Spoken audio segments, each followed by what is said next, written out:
Hey everyone, good morning. It is Sunday, September 13th, and I am having steady contractions. So they started yesterday and they were pretty regular, and then they kind of tapered off throughout the day. Whereas today they started about 3:30 a.m. and they've been pretty consistent all the way from then until now. So I think it's about 8:02 right now in the morning.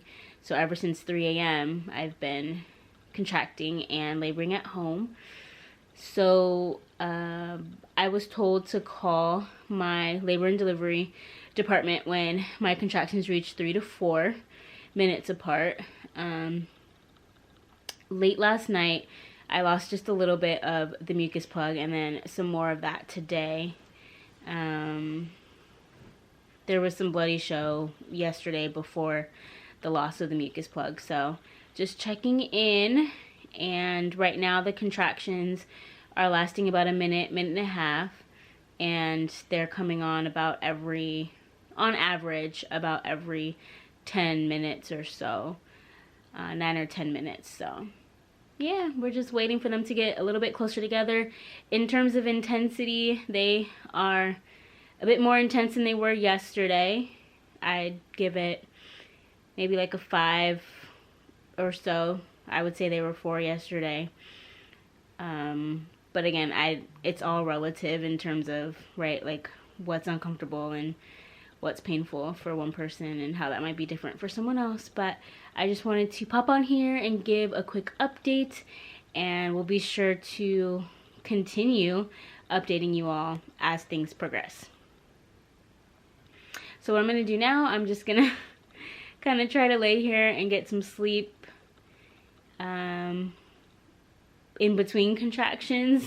These little cat naps in between are actually doing me very well, since I didn't sleep that good or for that long. But yeah, all right, I will keep you all posted.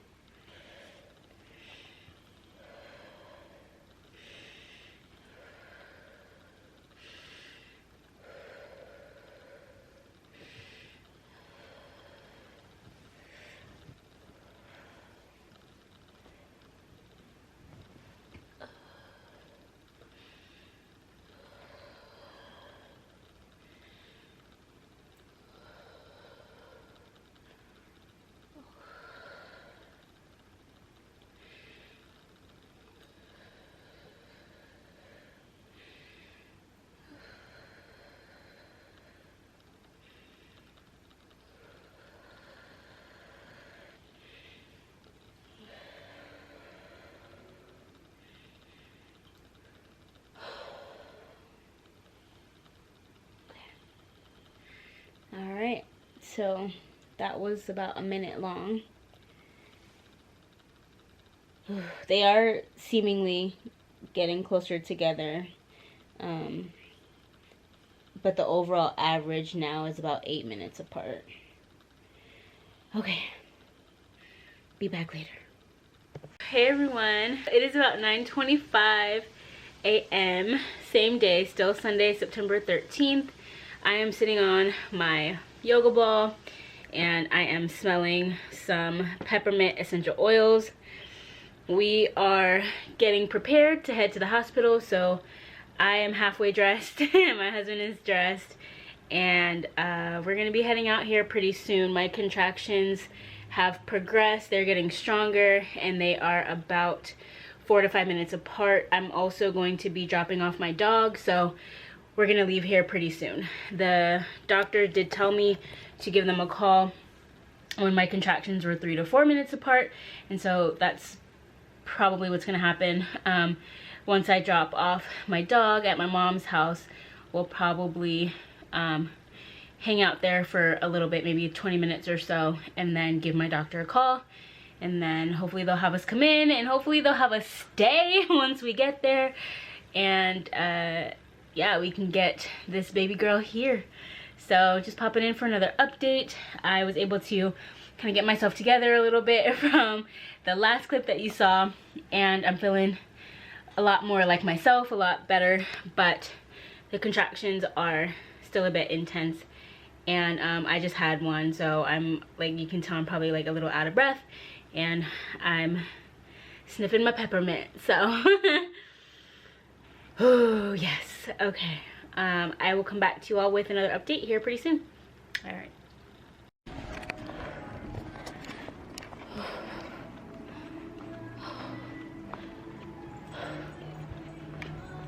Okay, we are leaving.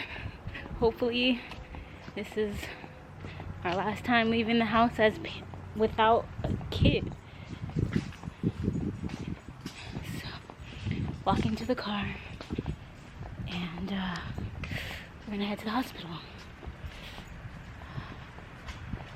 Okay, I gotta stop right here. You can go. I gotta stop right here. Contraction. So, we are currently at DaShanna's mom's house, or our mom's house. DaShanna's mom, my mom. And she's still having contractions. This is her husband, by the way. She has her app. But she's doing well. I don't know what I'm doing. You got anything to say, boo?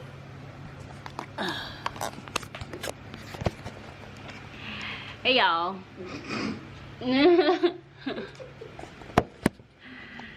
We are gonna have a baby today. I'm excited. Oh. So we're bringing my yoga ball because they don't have one at the hospital. So this is a lifesaver, and it's been working wonderfully. So we just dropped off Mocha the Yorkie, and we stayed here until the contractions got a little closer together. We're gonna call the hospital. You wanna call? Do you want me to call? Babe, what if I have a contraction on the phone? You're supposed to talk to the people. I'll take your phone if you want.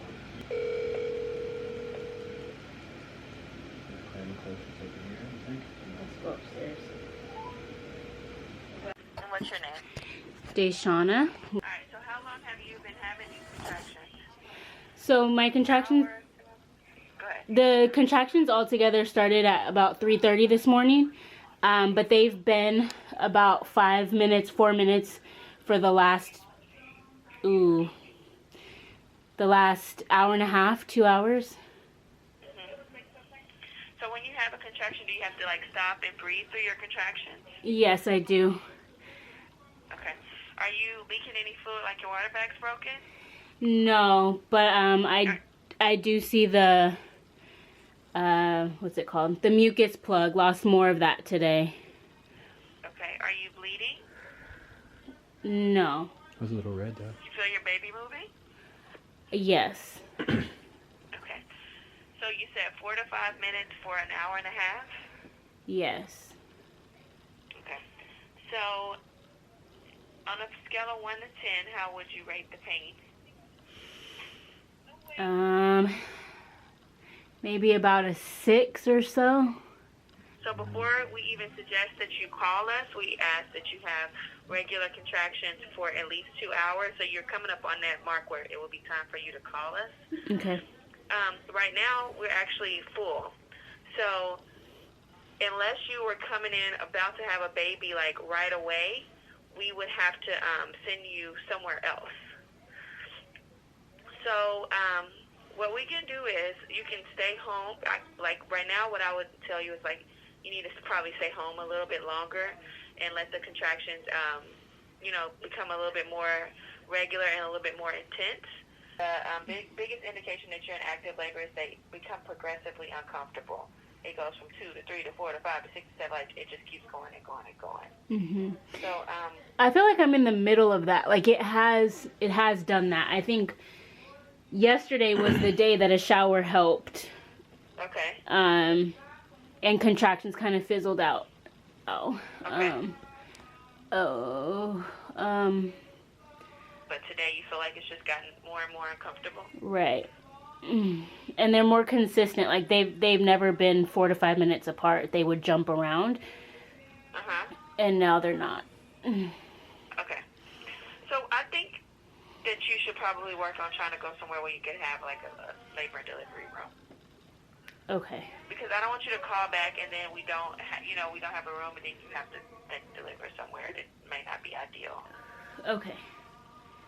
All right, so I'm going to put you on a brief hold, and I'm going to start calling, okay? Great. Thank you so much. This is her husband. I really appreciate it. Okay, no problem. Hold on. I'm proud of you for sticking up for yourself and saying, yeah, they're really bad. Hey, DaShanna? Hi. Hi. So I called a couple places. Okay. And so would your recommendation be to go there now or wait a little bit and then go? So I would give it a full 2 hours. So you said it was like an hour and a half. So I'll give it 1 more hour. If they stay as they are for the next hour, then I would go ahead and head that way since it's a little bit of a drive. Based on the last clip that you just saw, we essentially called our hospital, and what's happening right now for me, contraction wise and labor wise, is kind of in the middle of their thresholds of like whether to stay home or come in. And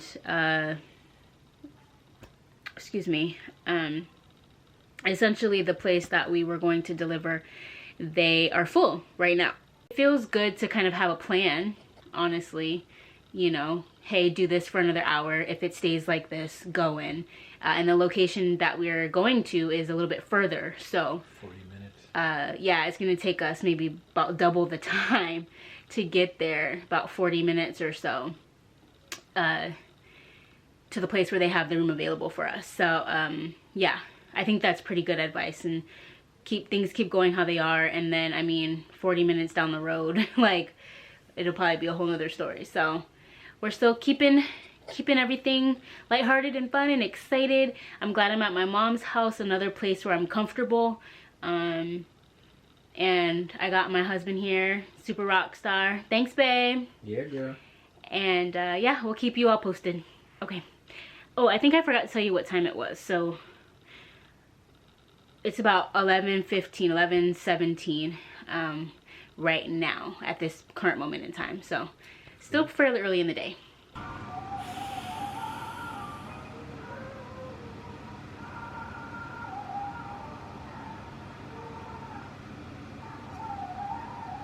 It would be easy, but we praise God for our faith and our trust in God that He will see us through. Amen. So as we continue to pray, we praise and thank God for hearing our prayers. And we lay it all on the altar and let God do the rest. It is in the mighty and matchless name of Jesus that we pray, and we say thank you.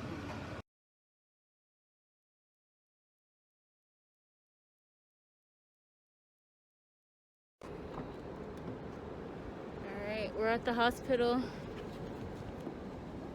getting our bags and our ball. We're gonna go have this baby.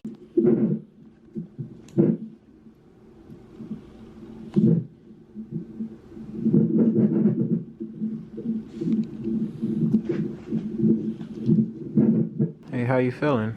We made it to the hospital? We made it to the hospital. I'm in triage right now. I didn't know, but they don't let your partner in at first. I didn't know that part. So they just took a urine sample, asked me to put the robe on, take clothes off, and then they asked me some questions to make sure that I was safe, just if I had like genital herpes, if there's anything that they wanted to keep private between me and them, which is, you know, a great practice, but I was kind of shocked that my husband couldn't come in at first, but he's here now. How are you feeling? I feel good. Everybody's been really nice. The security lady was dope. She was actually really cool. Yeah. But it's been good. Ooh, contraction. Can you see it? Oh. I don't think The so. little line that's going up? Okay.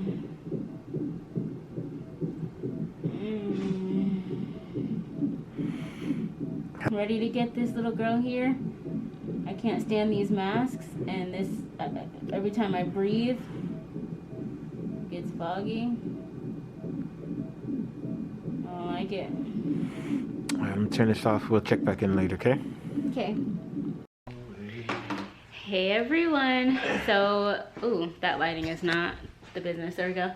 So we are in our delivery room. So we left triage. Things are going very well. I'm glad to be out of triage. I was checked and I'm at 3 centimeters right now, but 100% effaced and -1 station. So they're going to admit me, which is why I'm here, and I'm really excited. So, I'll be right back. Okay, contractions. So anyways, they are, speaking of contractions, they are a lot stronger because we did a membrane sweep.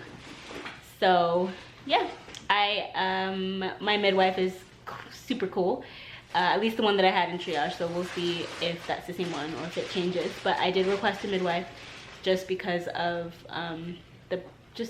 the values and practice of midwifery align a lot with my values, and I think it'll be a good time. So that's the update for now. I requested some cheese and crackers because I'm kind of hungry, and have my water here, and we're planning on doing this just unmedicated and have a baby. Our plan is to labor, have baby, skin to skin, and breastfeed.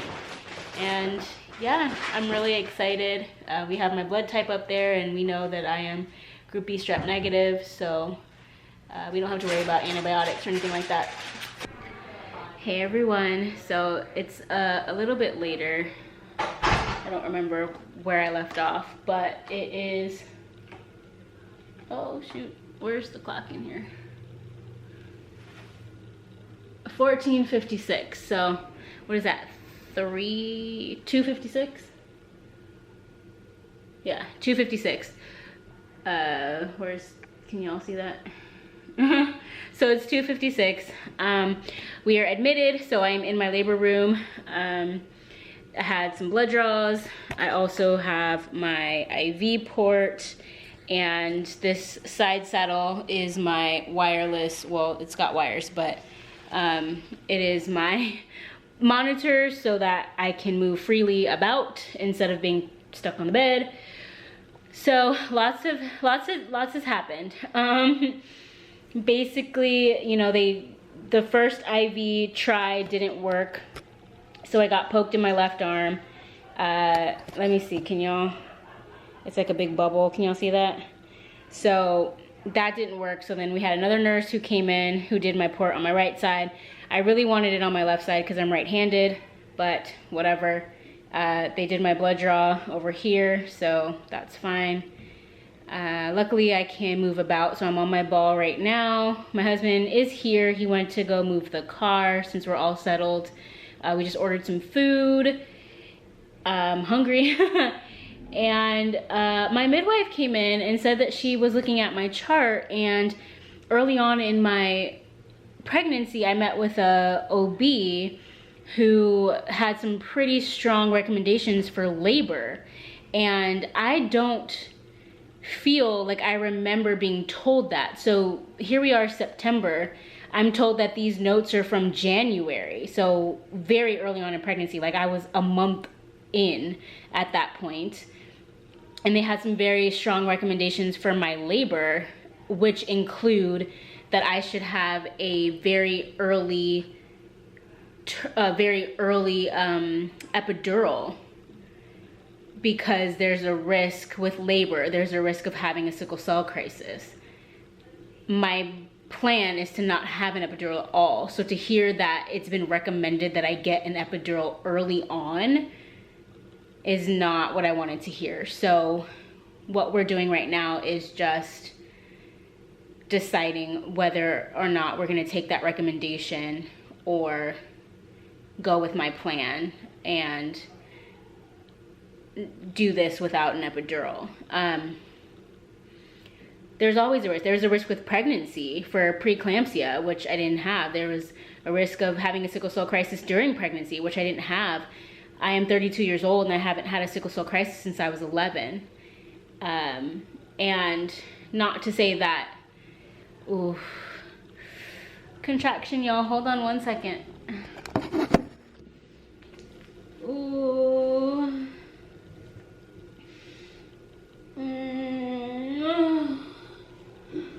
Oh. Oh.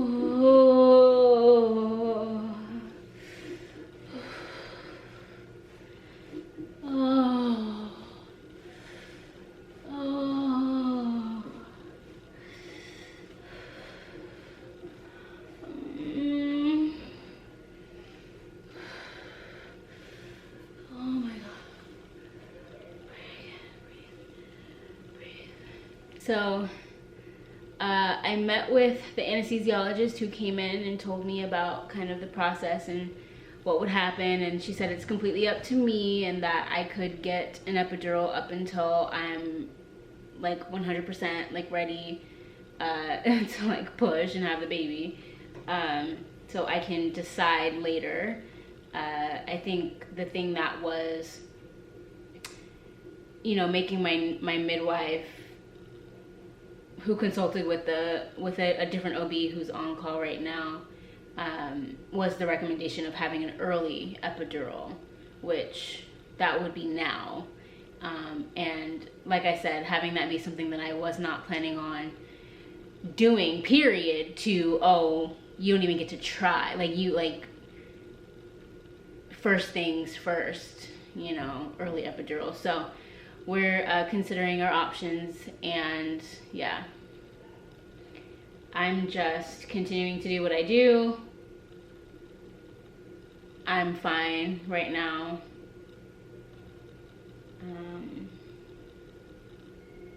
Yeah, so that's the update as of right now. Yeah. I'll come back to you all a little bit later once we figure it out. What are these things for? To monitor just your blood flow? Yeah. To make sure I don't get blood clots. And there she is. You want to say hi to your peoples? So, there's a lot going on right now. Yeah, I'm still conflicted. So if you saw the last clip, I don't know what we're gonna do in terms of epidural. I spoke to my midwife, I spoke to the doctor, but I'm still figuring it out. My IV port is annoying as heck because I don't have full range of motion of my wrist. I have to have my oxygen levels checked, monitored. My whole belly feels like it's covered with this wireless monitor situation. Luckily it's wireless and I can move around. And then, yeah, I'm connected to these monitors over here to prevent blood clots, since I'm taking a little break and I'm laying down in bed. So they want to make sure that my circulation in my legs is still good. What's the pain like? The pain has definitely increased. I would say it's probably at like a 7.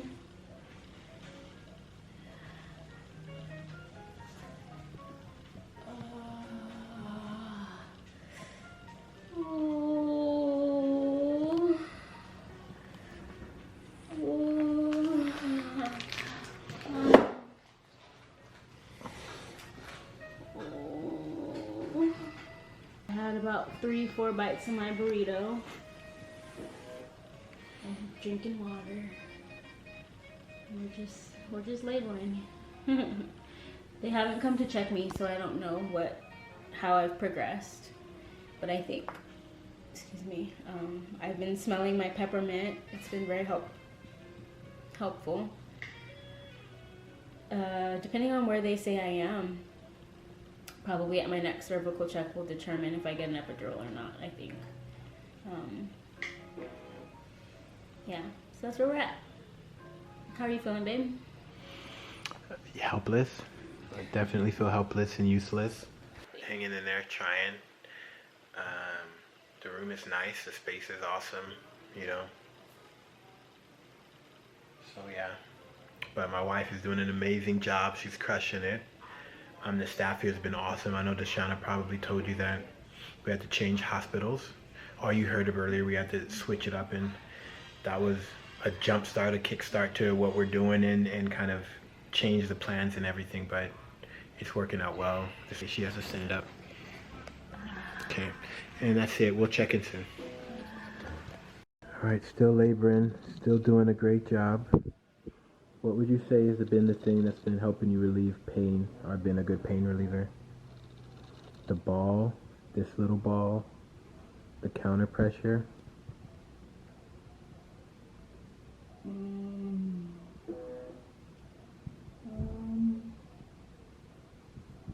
don't know. Maybe the ball. You're bouncing on it now? It really depends on the contraction that I have. Because I remember, like, the counter pressure wasn't working, or the tennis ball wasn't working. So it really depends. But I say the ball, and maybe just remembering to breathe and using the smells. I put on some lip gloss and it had peppermint in it, so I was smelling that. But yeah, this is real. Still no epidural, I'm still crushing it. Even though that may be an option, but she's still doing well without it. I'm tired, I'm so tired. Okay. Alright, we'll be back, y'all. Oh.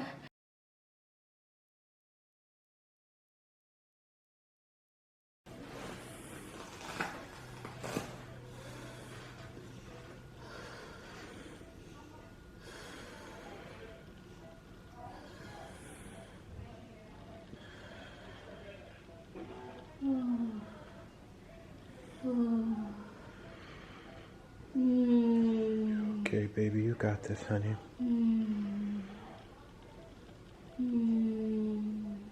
Love you.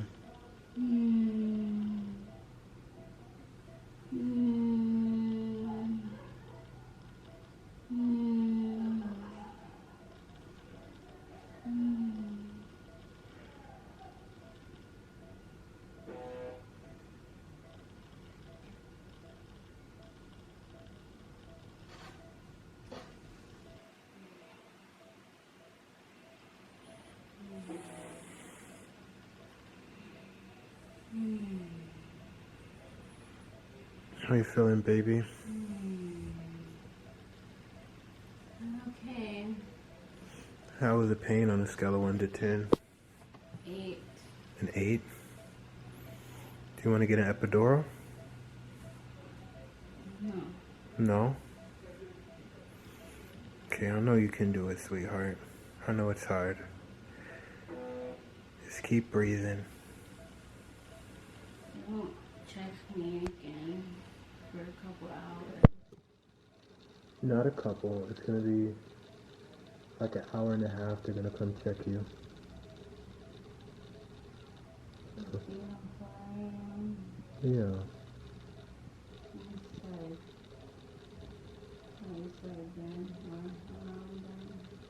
Okay.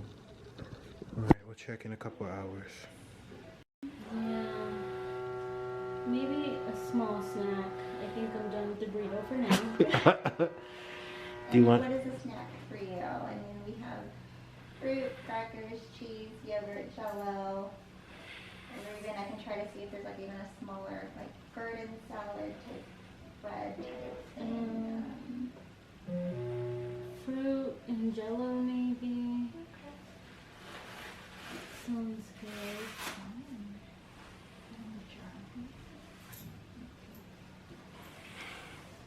You're crushing it, honey.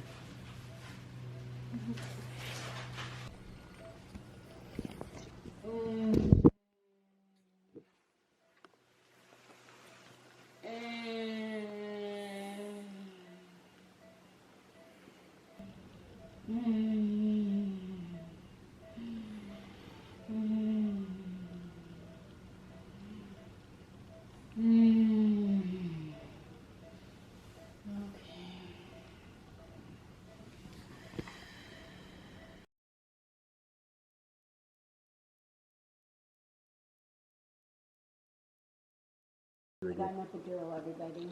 I decided to do it after... What time did we get here? 12? We got here at 12. After 10... No, because I didn't get that till 11. 11. So after 11 hours... Of battling. After 11 hours of battling really bad back labor And? mixed with rectal pressure that just wouldn't quit. After 11 hours, I decided to get the epidural, so that's what we're talking about right now.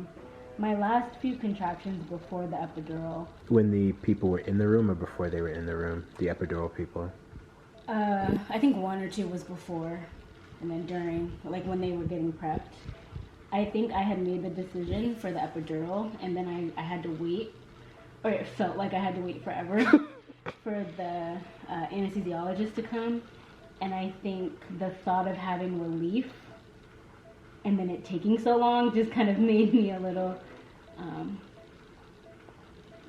frustrated. And I think then my mindset shifted a bit from being able to really breathe through the contractions. So when she finally came in, I think I had 3, when she put me in position, I had 3 contractions before she actually inserted the epidural, and those were extremely painful because you're not allowed to move. You have to be in a very specific position and you're not allowed to move. So I think the anxiety of what an epidural would feel like mixed with the not being able to move because I don't want to mess up my body and then mixed with the pain of the rectal pressure because I'm sitting on the butt, leaning on it, leaning on the pressure with the back labor, and somebody's about to stick a needle in my back. Like, it was just a lot happening at once. The anesthesiologist was a pro. She was great. She was a pro. She was so great. I've seen, I won't say where, but I have seen epidurals be attempted to be placed. And it didn't work, and it was torture for the pregnant person, and they had to be stuck multiple times for it to actually go through. So my anesthesiologist was amazing. Got it in there first try. She told me every single thing she was doing when she was doing it. She told me what I might feel. What you might taste. What I might taste. Some of it I felt, some of it I didn't. The numbing before the epidural actually was the most uncomfortable. The epidural itself, I couldn't feel. So, yeah, after 11 hours. What did you feel when, first of all of our nurses and midwives have been rock stars here. Yeah. I think we would have had a very different experience at San Diego. They are. Yeah. So I think this is a sign from God that we're here. Yeah. I think it would have been very, very different.